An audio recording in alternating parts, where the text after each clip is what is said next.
I've carried an EpiPen every single day for 27 years. Not most days, not when I remember. Every day, because the one time you forget is the one time you don't get a second chance. I learned that at 9 years old, when a bite of cashew dessert turned my throat into a closing fist. I still remember the emergency room lights too bright, too white, my mother screaming for help, my lips turning blue while a doctor shouted instructions I couldn't understand. I survived, but it branded my life with a rule: always be prepared, even when no one else takes you seriously. You'd think that kind of near death would make a family careful. It didn't. In my house, my allergy became a joke, a personality flaw, a story my sister Lydia could roll her eyes at in front of guests. "Cassandra loves attention," she'd say, smiling like she was being charming. "She's always been dramatic." And somehow, over time, my mother started repeating it. Like if you say something long enough, it becomes true. Last Thanksgiving, Lydia decided she was done tolerating my act. We were in my parents' kitchen, the same kitchen where I nearly died as a child. Lydia brought out a creamy chicken dish and told everyone it was safe. I smelled something faintly sweet, slightly earthy, the kind of scent you learn to fear when you've spent decades reading labels and scanning menus like your life depends on it. "Does this have cashews?" I asked. Lydia's smile didn't reach her eyes. Before I could even push my chair back, she reached across the table and pressed a spoonful into my mouth, hard enough that her fingers dug into my lips. "Stop pretending," she hissed. "No one believes you anymore." The burn hit instantly. My tongue tingled, my chest tightened. I grabbed my purse because that's what you do when the panic hits. You reach for the one thing that keeps you alive. But the pocket where my EpiPen always sits was empty. My throat began to close. I clawed at my neck, desperate for air, while Lydia stood there watching, like she was waiting to see if I'd perform, convincingly enough. And my mother picked up her fork and kept eating. I almost died on that kitchen floor. But Lydia didn't know one thing. There was a camera in that kitchen. And 3 weeks later, at my father's will reading, a lawyer pressed play. "If you've ever wanted to see karma arrive in real time, stay with me. My name is Cassandra Miller. I'm 36 years old, and I own a small interior design firm in Boston, one I built from scratch after leaving my hometown at 18 with $200, a beat-up suitcase, and a promise to myself that I would never beg to be believed again. People assume interior design is about colors and furniture and pretty rooms. For me, it has always been about control, about building spaces where you can breathe, where you feel safe, where the rules don't change depending on someone else's mood, where the truth doesn't get rewritten because it's inconvenient. I didn't always have that. I grew up in Millbrook, a quiet suburb about 40 minutes outside Boston, the kind of town with manicured lawns, polite smiles, and gossip that moves faster than kindness. In Millbrook, families have reputations, and children inherit roles like last names. Lydia was the golden one, beautiful, polished, effortlessly confident. My mother orbited her like a moon, reflecting whatever light Lydia decided to shine. And I was the difficult one, the dramatic one, the one who asked too many questions and ruined the mood by being honest. My cashew allergy started the year I turned 9.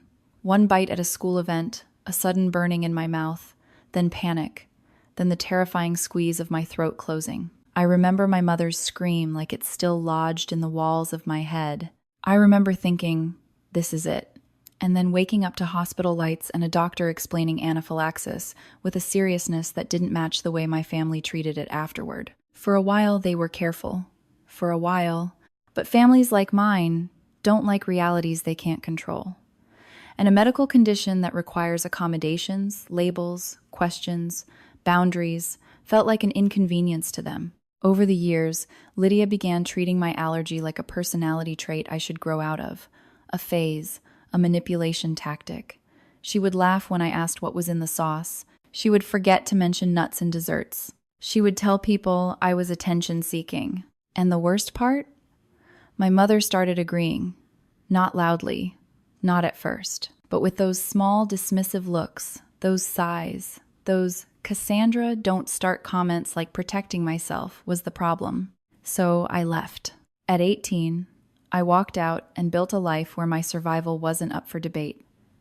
I told myself I'd made peace with the past. I told myself distance had cured the ache. I was wrong. The call came on a Tuesday afternoon while I was in my office, reviewing fabric samples with a client. My phone buzzed, and I almost ignored it because my mother doesn't call unless something is wrong or she wants something. Curiosity won. Her voice was sharp, accusatory, like grief was a luxury she didn't believe in. "Your father is dying," she said. "If you have any conscience left, you'll come home." No, hello. No, please. Just guilt, weaponized the way she'd always used it. My hand tightened around my phone, and for a moment I stared out the window at the Boston traffic, thinking about how easy it would be to say no, thinking about how many years I'd survived without them. "I can't just leave everything," I said, but it came out weak, like the 14-year-old version of me still lived in my throat. "You can," she snapped. "You just don't want to." Then she hung up. I told myself I wouldn't go. I lasted 3 hours before I was in my car, driving toward Millbrook with my stomach twisting tighter the closer I got. The familiar streets made my skin prickle. The trees, the neat houses, the same little shops, everything looked normal, which somehow made it worse. Because I knew what waited behind the door wasn't normal. It was a script I'd spent my whole life trying to escape. When I pulled into the driveway, the house looked exactly as it always had. Clean porch, trimmed hedges, polite, quiet. But the air felt heavier, like the place remembered every time I'd been dismissed. I didn't even get to knock. The front door opened, and Lydia stood there like she'd been waiting for the exact second my tires touched the driveway. She looked perfect. Hair smooth, makeup precise, outfit carefully chosen to say responsible daughter without looking like she was trying. She smiled, but her eyes flicked down to her phone, then back to me measuring, timing. "You can see Dad for 15 minutes, she said, blocking the doorway with her body. "He needs his rest." I blinked. I drove 3 hours. "And Dad is dying," she replied, as if that gave her permission to manage time itself. Inside, the house smelled like disinfectant and sickness. Everything was too clean, too controlled. My mother hovered close to Lydia in the entryway, watching her face for cues, what expression to wear, what tone to use. It was the same dynamic as always. Lydia as the director, my mother as the understudy, and me as the problem actor who never followed the script. My mother gave me a tight nod.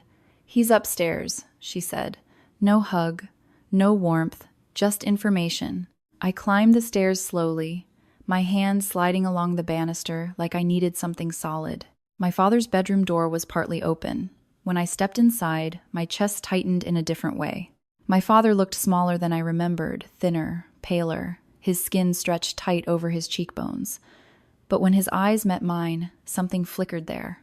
Recognition, relief, regret so sharp it almost looked like pain.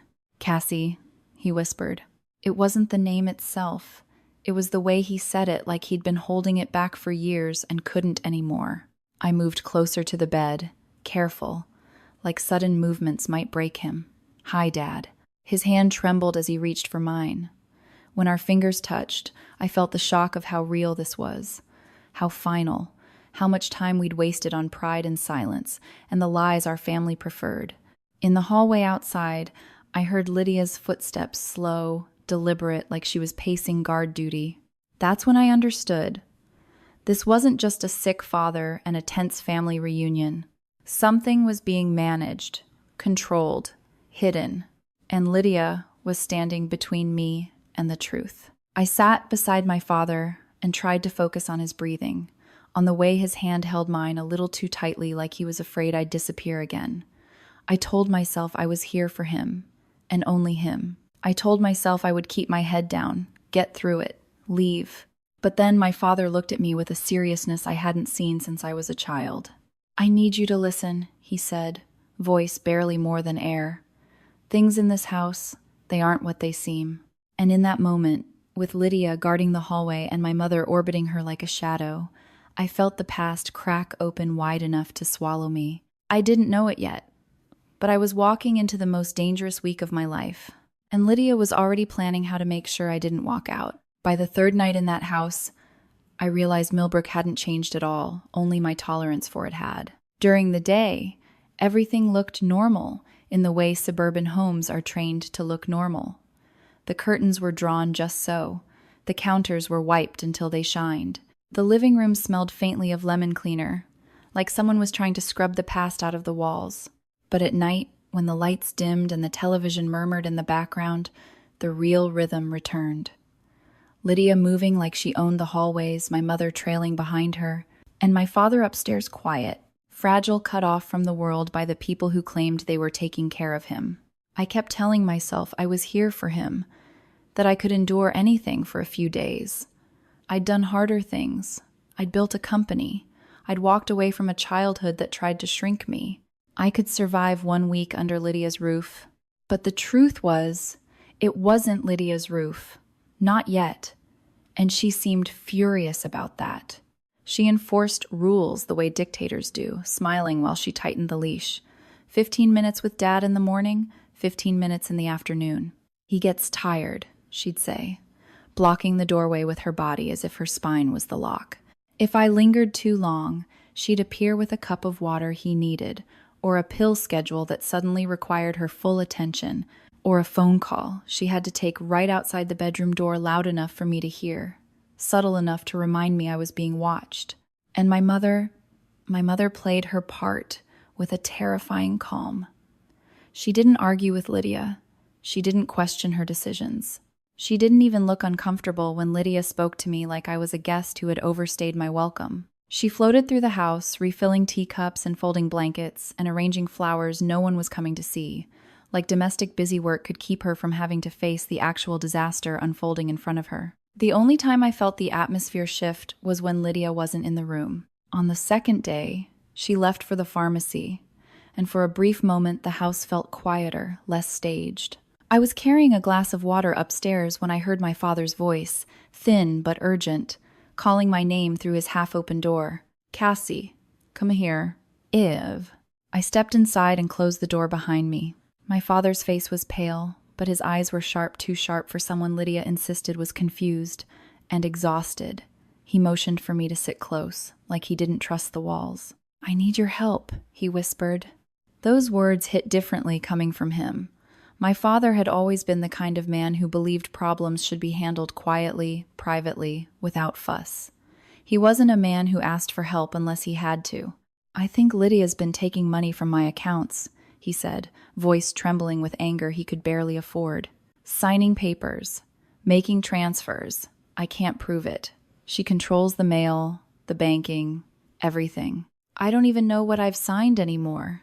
I stared at him, trying to reconcile the father.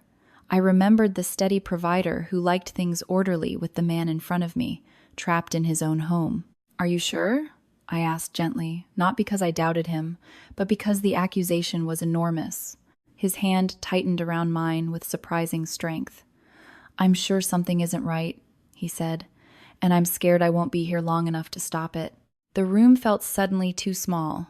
I thought about Lydia's perfect smiles, her controlled tone, the way she glanced at her phone like she was tracking a countdown.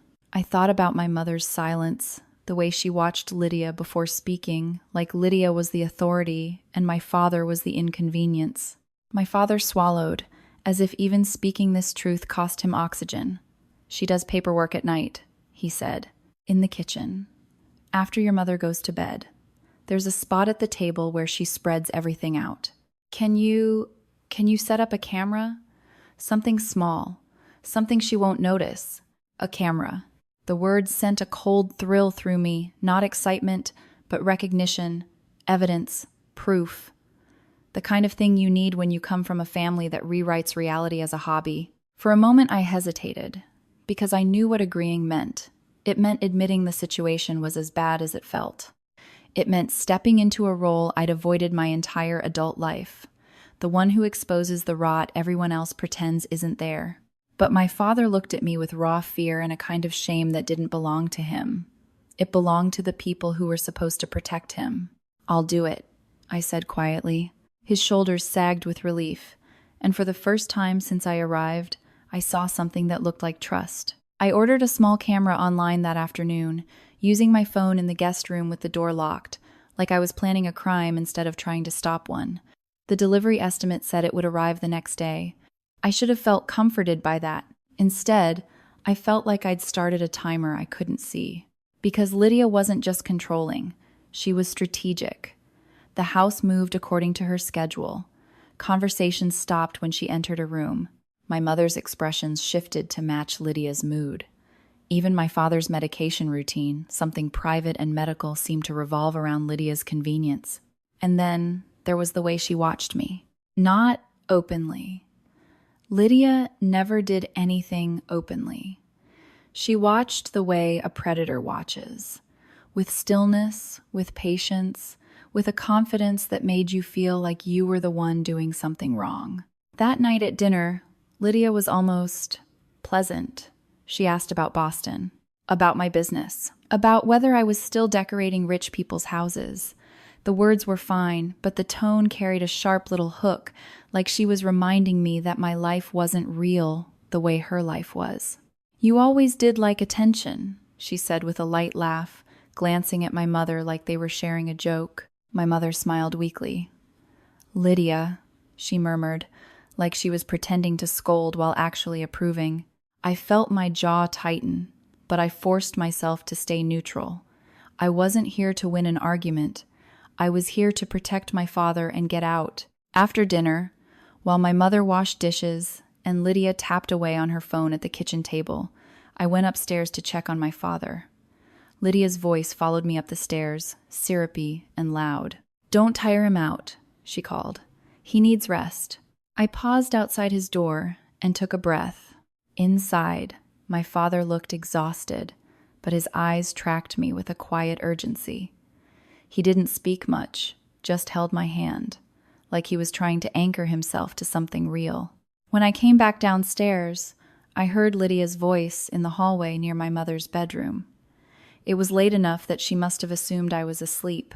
"She needs to go back to Boston before Monday," Lydia whispered.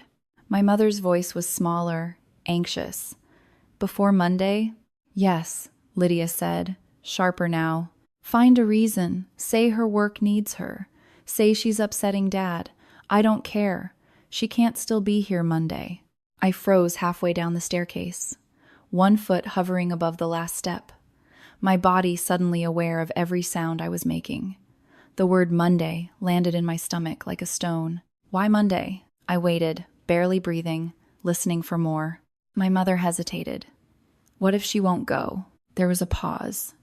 A quiet, heavy pause. Then Lydia spoke again, and her voice was so calm it was almost worse. "Then I'll make her wish she had." My skin went cold. For a split second, my mind tried to soften what I'd heard, tried to translate it into something less threatening, something more socially acceptable, because that's what you do when you've spent your whole life surviving people who hurt you and call it love. But the truth didn't soften. It sharpened. I slipped back into the guest room and closed the door slowly, silently, like the click of the latch might trigger something. My hands were shaking. I sat on the edge of the bed and stared at my purse on the chair, the familiar outline of my life inside it, wallet, keys, phone, and the one object that had followed me everywhere since childhood, the EpiPen. I thought about the near-death memory at 9, and how Lydia had watched then too, wide-eyed, silent, like she was studying what it looked like when someone's body betrayed them. I thought about the folder I'd seen briefly in the kitchen, Lydia's name on it, that line about an allergic reaction at a bake sale. I thought about how Lydia's disbelief never felt like ignorance. It felt like a choice. I reached into my purse and checked the pocket where I always kept the EpiPen. A habit so ingrained it was almost comforting. My fingers met fabric, empty fabric. I pulled everything out onto the bed, faster now. I checked every zipper, every compartment, even the lining like it might have slipped behind a seam. Nothing. The air in the room felt thinner. My heartbeat thudded in my ears. My first thought was panic, irrational, immediate. My second thought was colder, clearer. Someone had taken it. And in that house, with Monday looming like a deadline and Lydia whispering threats in the hallway, I didn't have to guess who. I sat there in the dim guest room with my belongings scattered around me like evidence, and I realized something that made my stomach twist. I wasn't just visiting a dying parent. I was standing inside a story that had been written without my consent, one where Lydia decided what was true, what wasn't, and who deserved to be safe. The camera would arrive tomorrow. That should have reassured me. Instead, it made me feel like I had exactly 1 day left to figure out what Lydia was planning before Monday came, and she decided to stop whispering. And somewhere downstairs, I could hear the faint clink of dishes being put away, the soft murmur of Lydia's voice, and the quiet, obedient sound of my mother agreeing. I barely slept that night. Every creak of the house sounded louder than it should have. Every shift of fabric against the mattress made my heart jump. I lay there staring at the ceiling, replaying Lydia's words over and over in my head before Monday. Then I'll make her wish she had, and feeling the empty space in my purse where my EpiPen was supposed to be. It's a strange thing. Realizing your own safety has become negotiable in someone else's plan. By morning, I had moved past panic into something colder, more focused. If Lydia wanted me gone before Monday, I needed to understand why. And if she had already taken my EpiPen, then whatever she was planning wasn't just emotional manipulation. It was physical. The camera arrived just after noon. I watched the delivery truck from the guest room window like I was waiting for contraband, not a tiny piece of plastic that might keep my father from being robbed blind. I carried the package upstairs and shut the door behind me, my hands trembling as I unboxed it on the bed. It was smaller than I expected, black, discreet, easily hidden. I charged it, synced it to my laptop, tested the angle using a stack of books. The process felt surreal, like I'd stepped into someone else's life. I'd never imagined I'd be hiding surveillance equipment in my childhood home, preparing for a confrontation that nobody else seemed willing to acknowledge. I waited until Lydia left again, this time for groceries. My mother retreated to her bedroom for her afternoon nap, the same ritual she'd followed for years. The house went quiet in that eerie way it does when everyone is technically home, but emotionally unavailable. I carried the camera into the kitchen, climbed onto a step stool, and tucked it behind the row of cookbooks on the top shelf. From there, it had a clear view of the kitchen table, the exact spot my father had described, where Lydia spread out her paperwork every night. As I adjusted the angle, my fingers brushed something wedged between two old recipe binders, a thin, faded file folder. I pulled it out just far enough to see Lydia's name written on the tab in block letters. Inside was a single sheet of yellowed paper with a school letterhead at the top. I read the first line.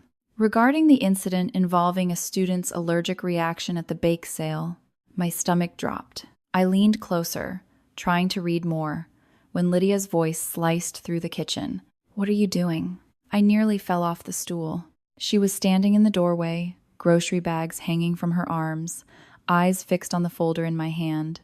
For a split second, her mask slipped. Her face went pale, and something sharp flashed across her expression. Fear, maybe, or rage. She crossed the room in 3 fast steps and yanked the folder from my fingers. "Stop going through my things," she snapped. "You love creating drama." My pulse hammered in my ears. "It was in the kitchen," I said, forcing my voice to stay level. "Next to the cookbooks." Her jaw tightened. "That doesn't make it yours." She shoved the folder back into its hiding place with more force than necessary and turned away, arranging groceries like nothing had happened. Milk in the fridge. Produce in the crisper. Her movements were efficient, practiced someone used to controlling a space. I stood there for a moment, my heart racing, then climbed down from the stool and walked out without another word. But I couldn't shake what I'd seen. An allergic reaction at a bake sale. How many people had Lydia hurt before me? That evening, she acted like everything was normal. She made tea for my mother, asked my father if he needed anything, commented on a show playing softly in the living room. It was the same performance she'd been perfecting her entire life. Concerned daughter, capable caretaker, misunderstood sister. I played my part too. I smiled when spoken to. I answered questions politely. I didn't mention the missing EpiPen. I didn't bring up the folder. I didn't let on that I'd planted a camera 3 feet from where she was sitting. Inside, I was vibrating. After dinner, I went upstairs to check on my father. He looked weaker than he had that morning, his breathing shallow, his hands cold when I held them. He searched my face like he wanted to ask something but didn't have the strength. "She's watching everything," he murmured. "I know," I whispered back, but I put the camera in place. His eyes closed for a moment, and he nodded slowly. "Good." That was all he said. But it was enough. Later that night, I lay in bed, pretending to sleep, while the house settled into its nighttime rhythm. Around 11:30, I heard Lydia's footsteps downstairs, soft, deliberate. A chair scraped gently across tile. Papers rustled. The faint click of a pen. She was exactly where my father said she'd be. I wanted to run downstairs and confront her. I wanted to scream. I wanted to demand my EpiPen back and shove that folder in her face and ask her what kind of person does this to their own sister. But I didn't. Because I'd spent my entire childhood reacting to Lydia, defending myself, trying to prove I wasn't lying, wasn't dramatic, wasn't crazy, and it had never worked. So instead, I lay there and listened, letting the camera collect what my voice never could. At some point, I drifted into a shallow, restless sleep. I woke early, the gray light of dawn creeping through the curtains. My first instinct was to check my purse again, even though I already knew what I'd find. Still nothing. Over breakfast, Lydia was oddly cheerful. She chatted about errands she needed to run and reminded my mother about an appointment with the hairdresser. She didn't look at me much, but when she did, there was something calculating in her gaze, like she was measuring time. I pushed my food around on my plate and tried to read between the lines of everything she said. Before Monday, whatever Lydia had planned, it was coming fast. That afternoon, while Lydia was out and my mother was folding laundry in the guest room, my father called me into his bedroom again. His voice was barely above a whisper. "I don't think she knows about the camera," he said. "I don't think so either," I replied. He swallowed. "If anything happens, if she tries something, promise me you'll leave. Promise me you won't stay here to protect me." I shook my head. "I'm not leaving you." His grip tightened on my hand. "Cassie, she doesn't care about hurting people. You do. That makes you vulnerable." The truth of that landed hard. "I'll be careful," I said. He studied my face like he was memorizing it. Then he nodded, slowly, as if he understood something I didn't. That night was when everything shifted. Lydia cooked. She announced it casually after lunch, like she was suggesting a movie. "I'll make dinner tonight," she said. Something simple. My stomach clenched. I tried to tell myself I was overreacting, that not every meal was a threat. That paranoia was what Lydia wanted me to feel. But the memory of the missing EpiPen, the bake sale folder, and Lydia's whispered ultimatum wouldn't let me relax. Around 6, the smell of food drifted upstairs. Creamy, warm, comforting in the way home-cooked meals are supposed to be. Except underneath it, faint but unmistakable, was that slightly sweet, slightly earthy scent. The smell you never forget once you've almost died from it. I stood at the top of the stairs, gripping the banister, listening to Lydia humming softly in the kitchen, and I realized with terrifying clarity that this wasn't just another family dinner. This was Monday, arriving early, and Lydia was done waiting. I took a slow breath and forced myself to walk downstairs, rehearsing what I would say, what I would do, how I would keep my voice steady.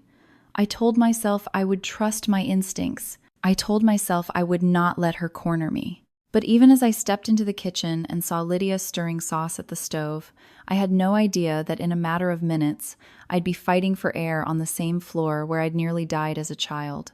And that this time, my sister wouldn't even pretend it was an accident. I took my seat at the dinner table with a knot in my stomach so tight it felt like it had teeth.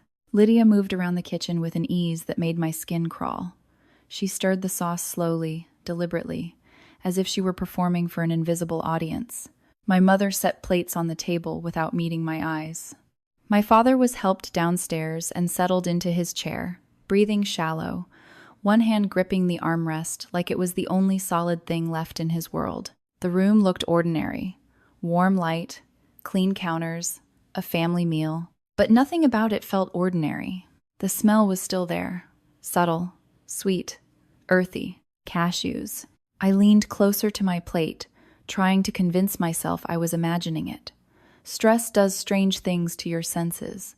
Trauma teaches your body to find danger even when none exists. But this wasn't imagination. My pulse quickened. "Does this have cashews?" I asked quietly. Lydia didn't even turn around. She rolled her eyes so hard I could almost hear it. "Oh my God, Cassandra," she said. "You're still doing this." She brought the pan to the table and spooned the creamy chicken onto everyone's plates, including mine. "Mom and I have been eating it all afternoon," she added. "We're fine. There's nothing in it." My mother nodded, staring at the tablecloth. "It's fine, honey." I pushed my plate away, an inch. Just an inch. "I'm not eating it," I said, keeping my voice calm. "It smells like cashews." That should have been the end of it. A boundary. A simple no. Lydia laughed softly, the way people do when they're pretending to be patient. "You always do this," she said. "You make everything about you." She reached across the table so fast I barely had time to register the movement. Her hand clamped onto my jaw, fingers digging into my cheeks, and before I could turn my head, she shoved a loaded spoon into my mouth. Her other hand pressed against my lips, forcing them closed.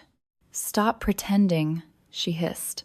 "No one believes you anymore." For a split second, my brain froze. Then the burning started. It spread across my tongue like fire racing through dry grass. My throat tingled, then tightened. Panic surged through my chest in a violent wave. I pushed back from the table, knocking my chair against the wall, and grabbed my purse. This is where muscle memory takes over. This is where you reach for the EpiPen. My hands were shaking as I tore open the pocket. Empty. I froze. I dumped the contents of my bag onto the floor: wallet, keys, lip balm, phone, my fingers moving faster than my thoughts. Nothing. My throat began to close. Not dramatically, not all at once. Slowly, methodically, like someone tightening a valve. I clawed at my neck, trying to pull air through a space that was shrinking by the second. Every breath came out in a thin, high sound I didn't recognize as my own. Lydia stood there watching. She didn't rush to help. She didn't shout for my mother. She didn't look surprised. She just watched. My mother picked up her fork and took another bite. I remember that detail with brutal clarity, not because it was loud or violent, but because it was quiet, casual, like what was happening to me was an inconvenience to the evening routine. My father tried to stand. His chair scraped back as he struggled to push himself up, his face contorting in panic. "Call 911, he shouted, his voice breaking.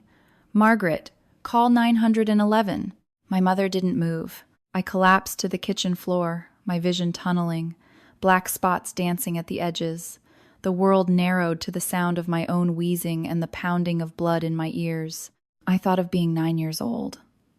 Of cold hospital sheets, of doctors shouting numbers, of my mother crying. I thought of the empty pocket in my purse. I thought, absurdly, that Lydia was finally going to be satisfied, that she had proven her point. The last thing I saw before everything went dark was my father knocking his chair over as he reached for the phone. I woke up to machines, soft beeping, cold air, a burning pain in my throat so intense it felt like I'd swallowed glass. My eyes fluttered open under harsh fluorescent lights, and for a moment, I didn't know where I was. Then the IV in my hand registered, the plastic smell of the hospital, the weight of exhaustion pressing into my bones.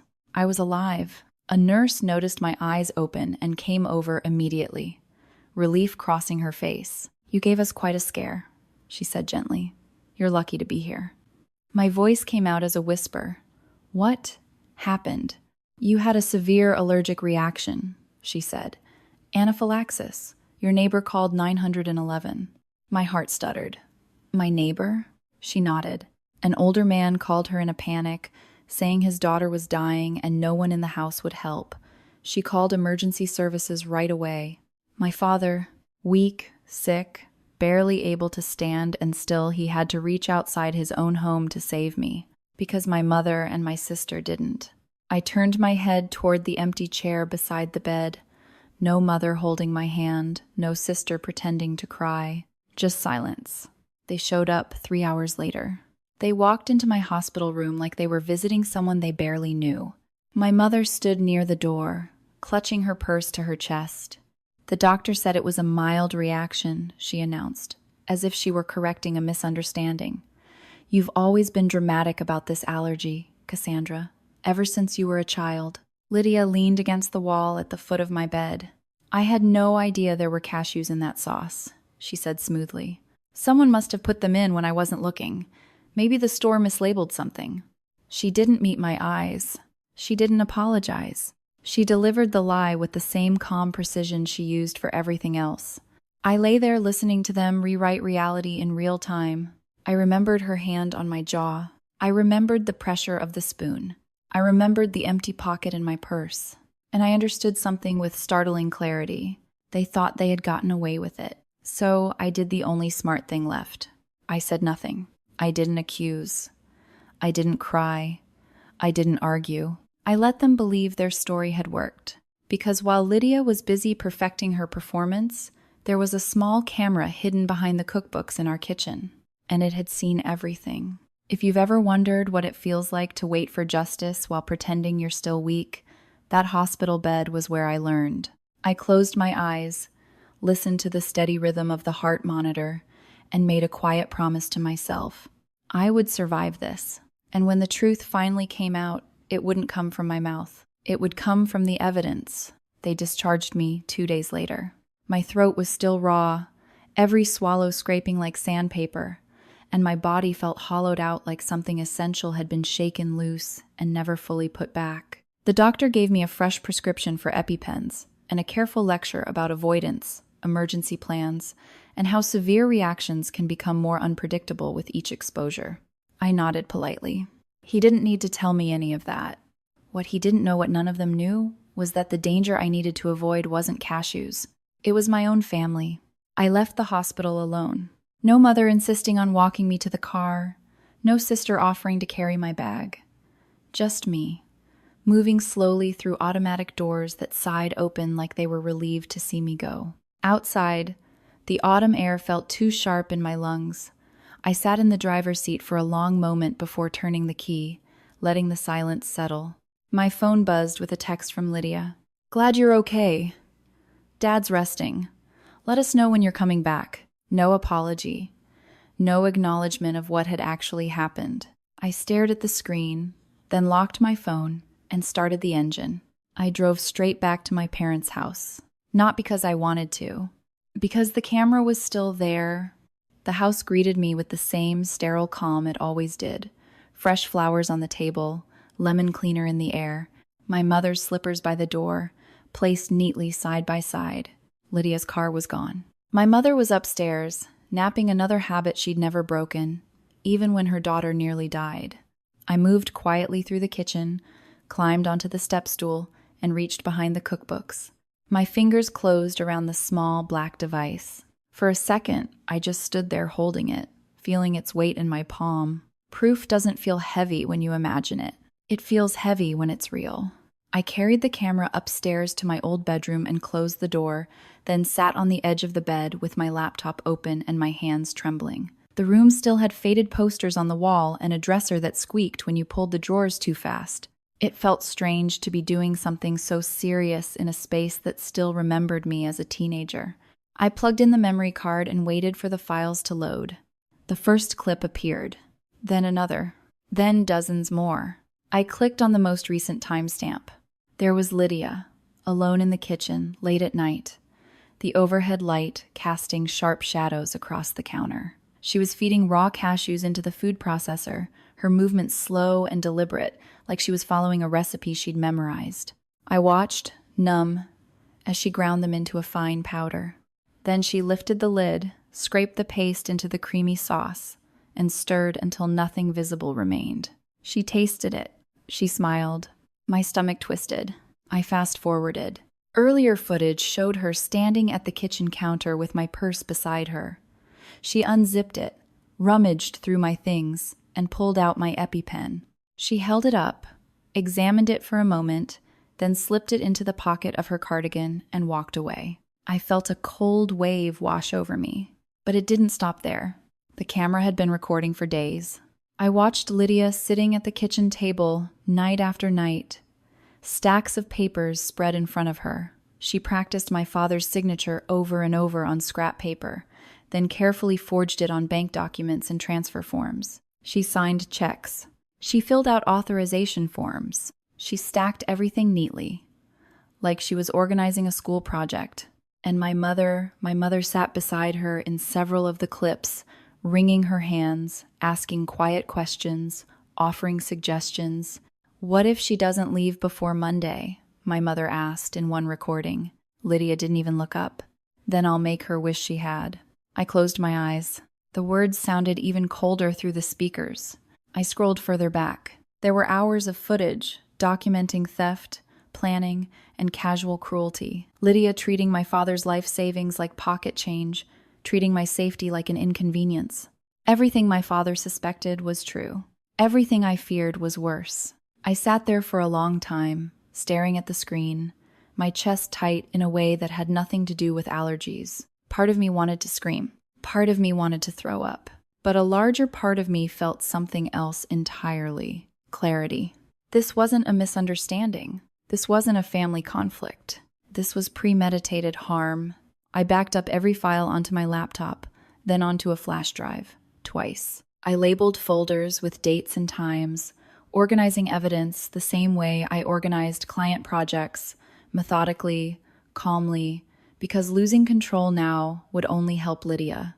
That evening, I finally got time alone with my father. His condition had worsened since the hospital incident. The stress of watching me nearly die had accelerated everything. He was confined to his bed now, drifting in and out of sleep.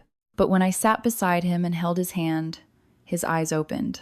They were clear. "I have something to show you," I said softly.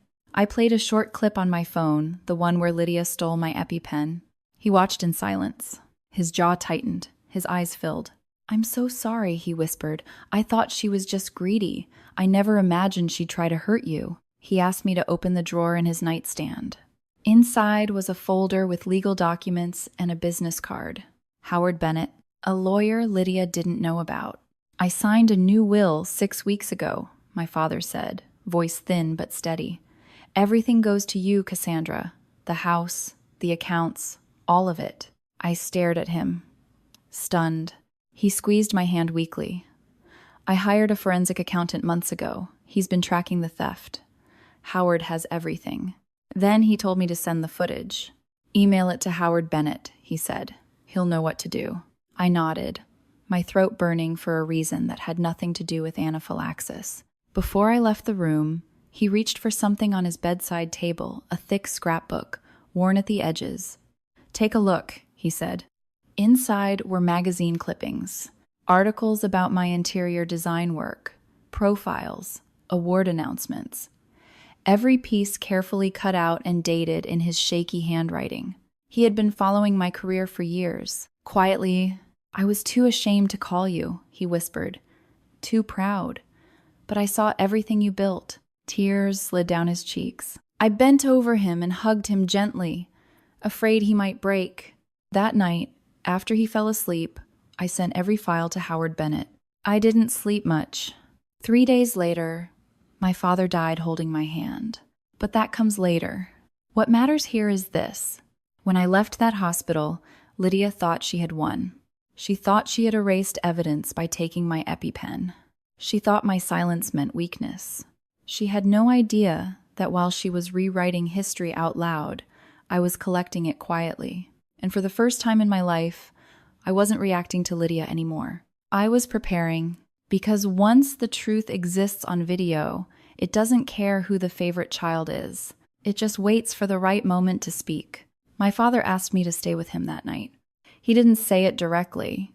He just tightened his grip on my hand when I stood to leave, his fingers thin and fragile around mine, and shook his head slightly. So I pulled the chair closer to his bed and stayed, listening to the uneven rhythm of his breathing while the house settled into its familiar nighttime silence. Outside his room, Lydia moved softly through the hallway. I could hear the muted sound of drawers opening and closing, the click of light switches, the low murmur of her voice as she spoke to my mother. Even after everything I had seen on that camera, there was something chilling about hearing her exist so casually in the same space where my father was slipping away. He slept for long stretches, waking only to sip water or adjust his pillow. When he opened his eyes, they were clear, almost painfully aware. "I should have protected you," he whispered at one point, staring at the ceiling. I swallowed hard. We're here now.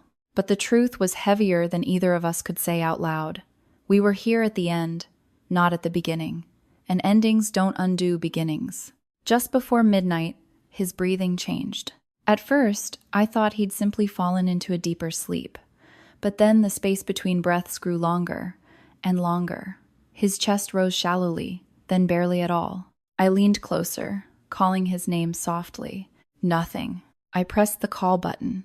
A nurse came in. Then another. They checked his pulse, listened for breath sounds, and exchanged a look that told me everything before anyone said a word. He went quietly, with his hand still wrapped around mine. I stayed like that for several minutes after they confirmed what I already knew, afraid that if I moved, the reality of it would finally hit. I liked to believe he knew I was there. I liked to believe he felt some sense of peace in those final moments. The house felt hollow when we brought him home. My mother moved through the rooms like a ghost, silent and stiff. Lydia took charge of everything with her usual efficiency, calling the funeral home, arranging appointments, telling people what to do. Watching her manage my father's death the same way she managed bank documents and dinner plans made something twist inside me. Grief didn't slow her down. If anything, it sharpened her.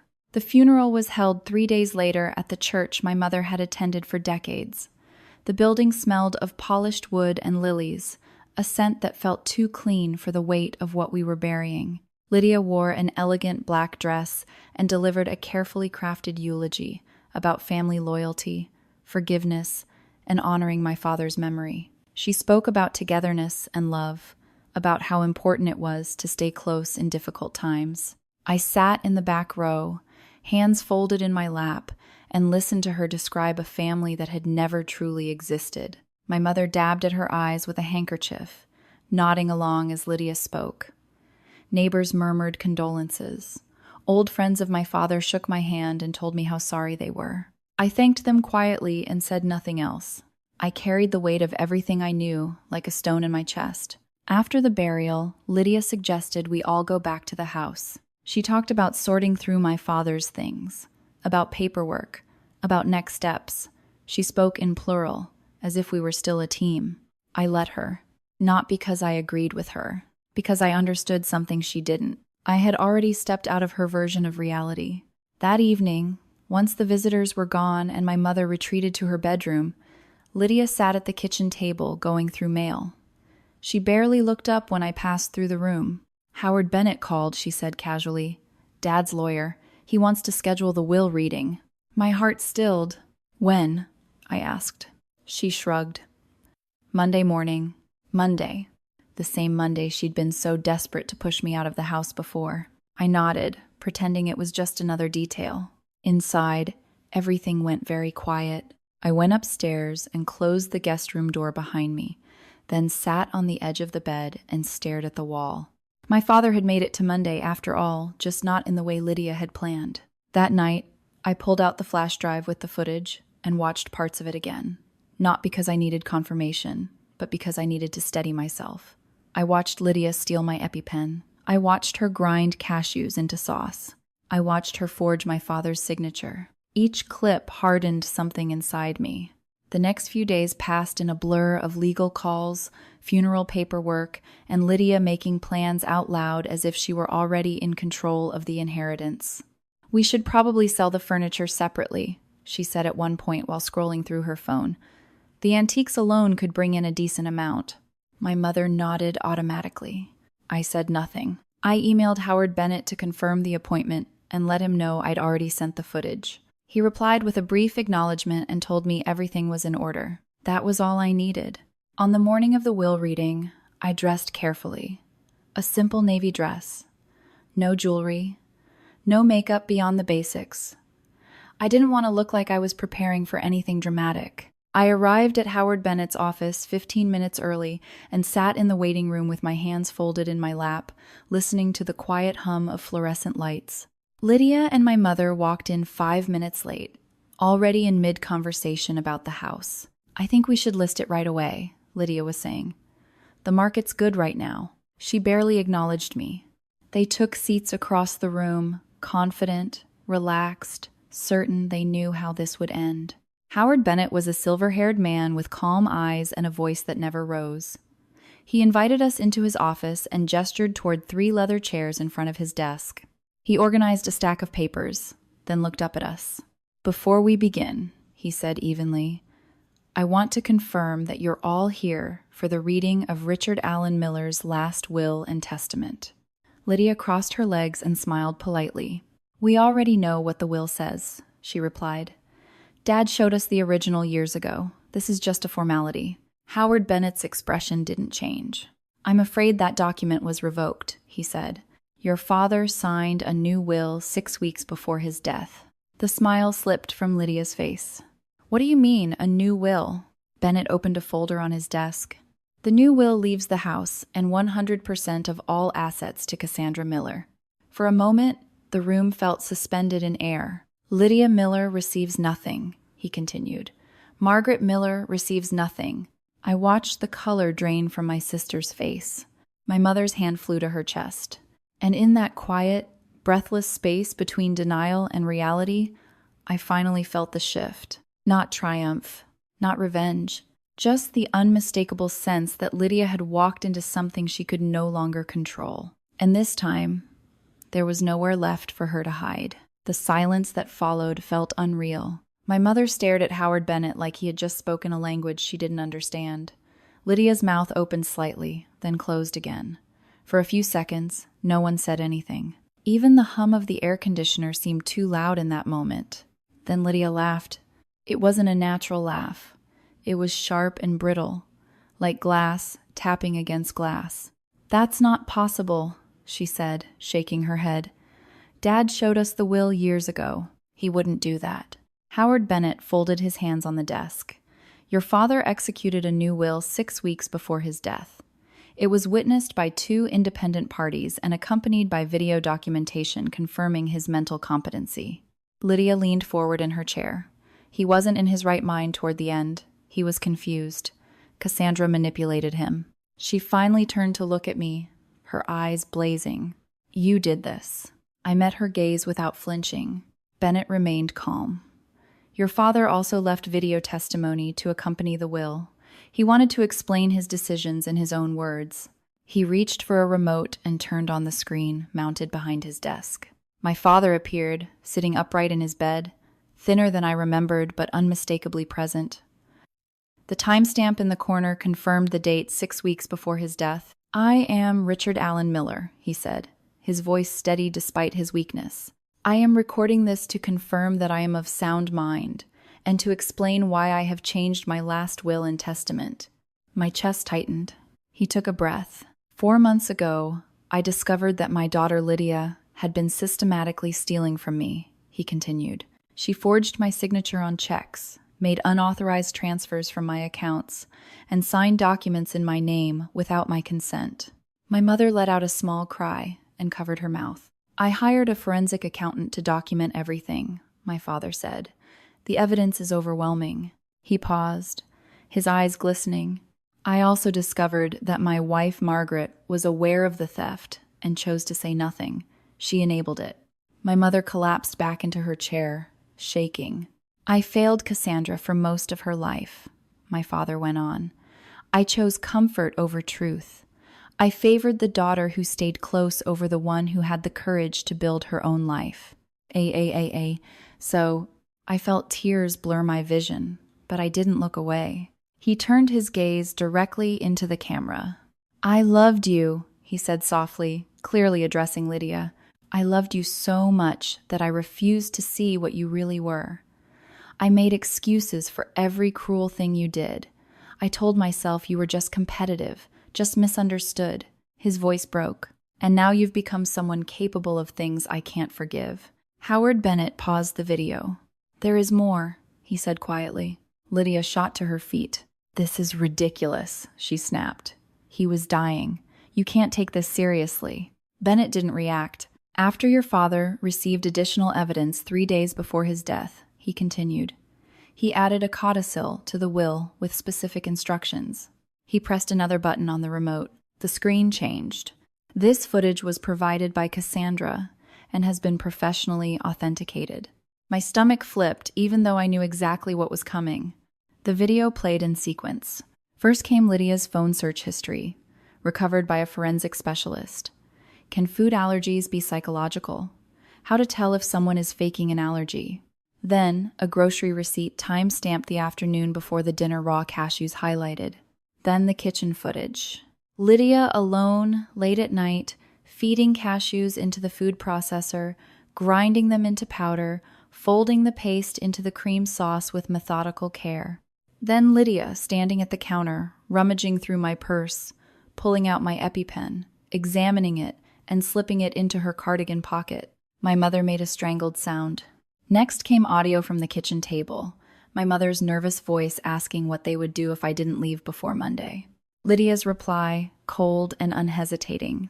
"Then I'll make her wish she had." Finally, the dinner. Lydia forcing the spoon into my mouth, my hands clawing at my throat. My mother sitting frozen, doing nothing. The footage ended. The room was completely silent. Howard Bennett spoke again, his voice low and controlled. "Your father viewed this evidence 3 days before his death," he said. "He instructed me to forward all materials to the district attorney's office immediately upon his passing. That process is already underway." He looked directly at Lydia. "You are facing potential charges for financial exploitation of a vulnerable adult and assault with intent to cause serious bodily harm." Then he turned to my mother. "Margaret, you may be called as a witness or potentially charged as an accessory, depending on the outcome of the investigation." My mother broke down, sobbing into her hands. Lydia stood rigid, her face drained of color. Then something snapped. She pointed at me, her whole body shaking. "You planned this," she screamed. "You poisoned him against his own family. You manipulated a dying old man." Her voice rose higher with every word. "This will is fraudulent.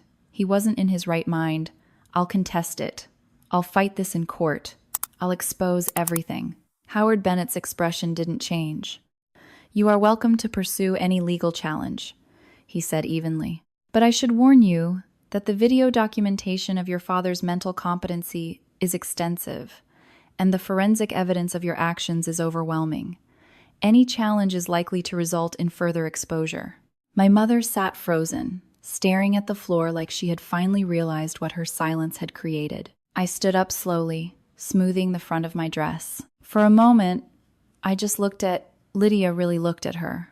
The rage, the fear, the desperation twisting her face into something barely recognizable. "You had 34 years of his love," I said quietly. "His money, his protection, his excuses." She opened her mouth, but I kept going, and it still wasn't enough. "That's not my fault, Lydia. It was never my fault." I picked up my purse and turned toward the door. Behind me, Lydia kept shouting. My mother cried. Howard Bennett tried to restore order. I didn't look back. Outside, the October air felt sharp and clean in my lungs. Sunlight warmed my face as I stepped onto the sidewalk.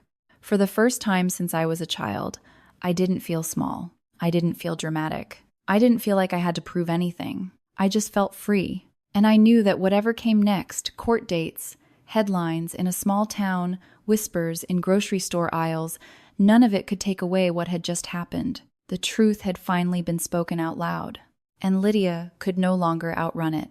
I thought the hardest part would be watching Lydia fall apart in that office. I was wrong. The hardest part came afterward, in the quiet days that followed, when the shock wore off and reality started doing its slow, methodical work. Justice doesn't arrive with music or dramatic lighting. It shows up in paperwork, court filings, and long silences where people finally have to sit with what they've done. Lydia hired a lawyer within 48 hours of the will reading. She claimed my father had been mentally incompetent, that I had manipulated him during his final weeks, that the new will was fraudulent. She filed motions full of emotional language and thinly veiled accusations, painting herself as a devoted daughter betrayed by a scheming sister. But facts don't care about stories. The video documentation of my father's mental clarity was airtight.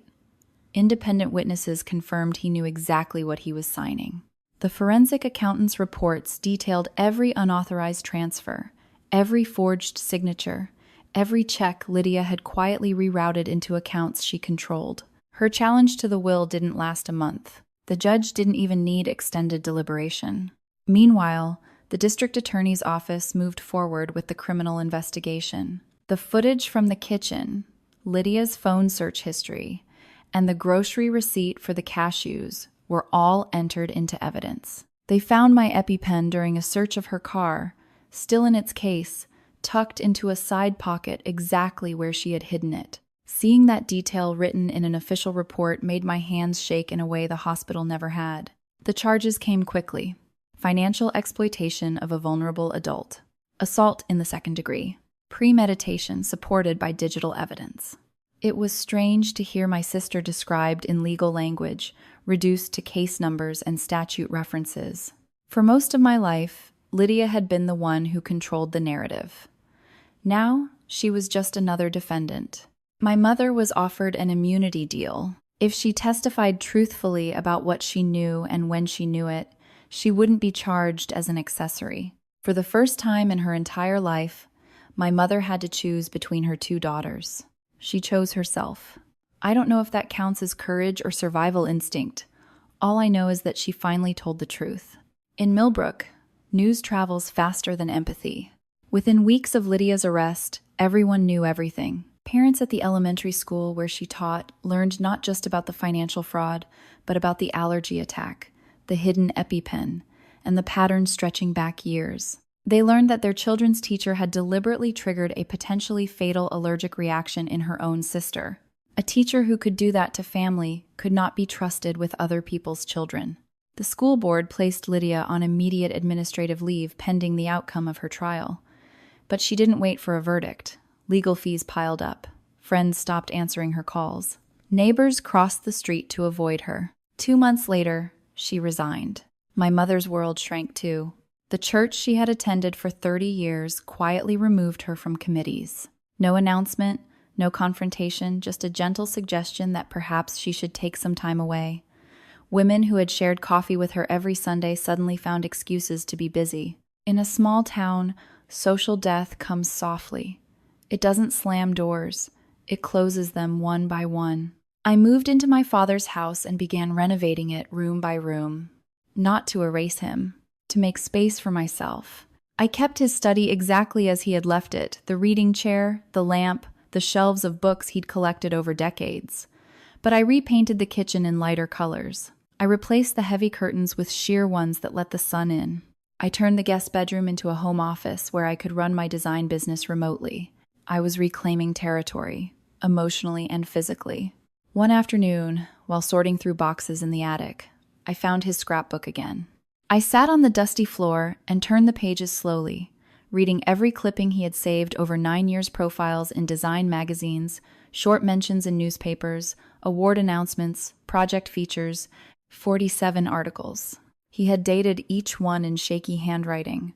I cried for an hour, not just for my father, but for the relationship we might have had if either of us had been brave sooner. With part of the inheritance, I started a small scholarship fund for first-generation college students who weren't supported by their families. Kids who had to build their own foundations because the ones they were given were cracked. I didn't name it after anyone. Some wounds don't need monuments. 4 months after the will reading, a letter arrived that changed how I understood my father's final years. It was from a woman named Amanda Chen. She included a photograph of herself in cap and gown, beaming at her nursing school graduation. In her letter, she explained that my father had tracked her down 2 years earlier.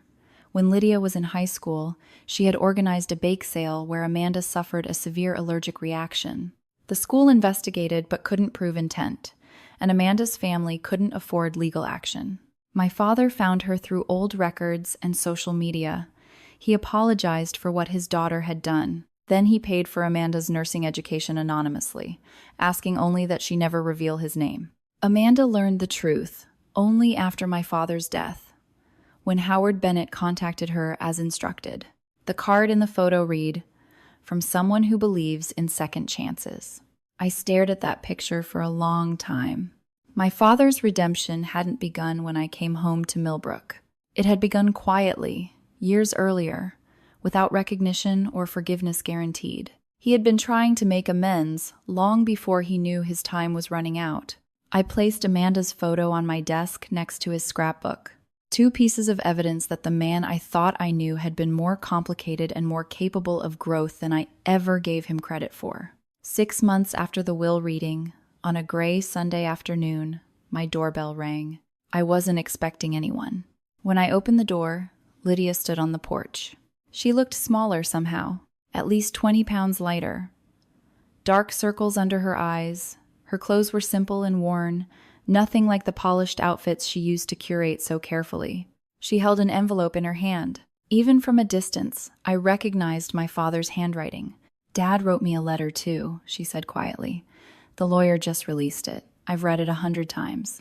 She swallowed. "I need to tell you what it says." I stepped aside and let her in. Not because I owed her anything.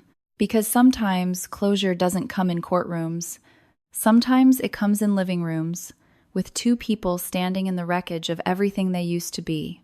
And I knew that whatever was in that envelope, it was going to change something for both of us. I didn't offer Lydia a seat.